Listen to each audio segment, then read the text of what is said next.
Hi, AP students. I feel like it's been forever. I miss you all so much. Today, I want to give a little bit of a lesson on what's going to be the end assessment for for this writing modes unit. You still have a few more readings, and so you won't be doing some of this work until next week. But just to get you started thinking. So the assessment is going to be a pop culture essay. It's a creative nonfiction essay about a topic related to pop culture. You get to choose. About 1,500 to 2,000 words, which is about a 3 to 4 page double-spaced essay. MLA format, 11 to 12 point font, double-spaced, all that stuff. And it needs to incorporate at least 3 of the writing modes that you learned about in this unit, although may and likely will include more.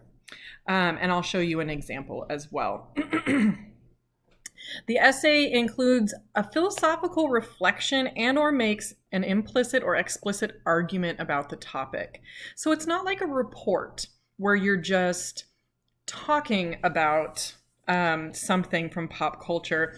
It's analytical writing. You need to have some sort of point or opinion on the subject matter. Here is kind of the broad sweep of things. Proposal is due next Wednesday, April 22nd. Draft number 1 of your essay is due the 27th. You are going to identify your own peer review person, exchange with someone in the class. I'll post a list of students and all of that. And a peer review letter will be due Tuesday the 28th. And your final draft will be due Friday, May 1st. In the final days that you're working on this, after you've drafted, but you're working on revision, we're going to start rolling into some rhetorical analysis. And after this writing modes unit, we will be doing rhetorical analysis review. Because, in case you are not aware, the AP Lang exam on May, is it 20th? I believe it's May 20th. I don't have the calendar right here for me to tell you. It's a rhetorical analysis essay. And so we will spend the first couple weeks of May doing review, prepping for that, getting you all ready. Okay, so writing process. Throughout the last couple weeks, actually, you've read a variety of essays that each have one of the main rhetorical writing modes. That doesn't mean that the essays themselves haven't combined the modes and blended the writing modes. All good writing does that naturally. Just that you've looked at some examples that really highlight one of them, like illustration or like persuasion or narration. So I suggest as you start preparing for this, as you start I'm introducing this now because I just want you to start kind of having some ideas in your head. There's some really great examples here of pop culture essays and a wide range of writers and topics and things like that. If you want to look for your own pop culture essays, if these don't look interesting, or if you really like these and you want to read more of them, here's some links to the pop culture section of various publications. So I want you to begin brainstorming a topic related to pop culture that's well known and interesting to you. Pick something that you're going to enjoy looking into and you're going to enjoy writing about. And then you'll start thinking through, okay, what are the writing modes that lend themselves to your topic? And again, looking at some of these examples, you can see which ones maybe are more analytical versus narrative, for instance. You want to pick broad topics, and then you'll narrow down to the point or opinion that you have.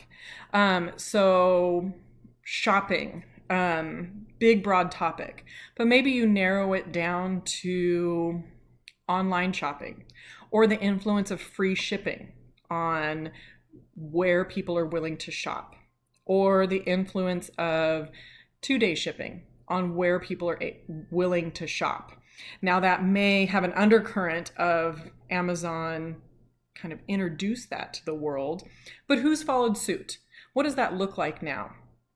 Are mom and pop places trying to implement that? Are you seeing that in the artistic community? Things like that. Dating, and this kind of walks through different writing modes. So if you're writing about dating, describe your first date. Describe a really good date. Describe a really bad date. Definition, what is a date these days? What constitutes a date? For compare and contrast, what's the difference between dating and talking or hanging out? For process analysis, how to plan a good date. Or for persuasion, why should someone go out with me? Or what is the best first date? Something like that. You will be writing a 1-paragraph proposal, and that is due next Wednesday. And I am going to switch over to that real quick. All of these are linked in the daily agenda. I'm going to post them separately as well in Google Classroom so that they're just easy to find. So you need to write one well-written, fully developed paragraph. And a fully developed paragraph at this point in your writing career is like a good, half page, almost half page, for you to really delve into some solid writing for a requirement like this. So it needs to identify your chosen topic related to pop culture, defined broadly, but also explains a general direction you're going to head. You might not know it exactly right now because you might have to do a little bit of thinking on it. You might have to do a little bit of reading up on it before you have your opinion or your argument, but you need to go in with a general idea. That should be presented in your proposal because it helps me be able to give you feedback. What do you think your angle is going to be? Is there a question that you hope to ask? This might sound familiar from your research paper writing, and that's because the process is very much the same. And your process and your thinking should in many ways be the same. And this process is going to be repeated over and over again as you guys head out into university next year. So whether it's a, research paper or a lab report or a, anything like this. List a minimum of 3 writing modes that you will focus on including in your essay. Now, again, you might include more. You likely will include more, but take a few minutes to think through which top 3 are you going to be really intentional about including and which top 3 will suit your topic best. Your proposals due next Wednesday, the 22nd. If you're stuck, here's those links again. Read some of these pop culture essays. Even just reading through titles. I'm switching back to the assignment sheet that has the culture sections. So consider looking through